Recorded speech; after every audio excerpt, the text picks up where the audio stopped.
This man found a tiny bird deep in the forest, hidden beneath the dirt, and the moment he picked it up, it started pecking his hand, like it was saying, "Who are you? Why are you touching me?" It didn't even look like a real bird, just a featherless little chick, weak, scared, and cold.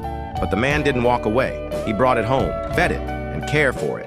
Days passed, and one morning, the man noticed something strange. Bright yellow feathers, a little curved beak. It was a parrot, a very cute one. And as the bird grew stronger, it also grew closer to him.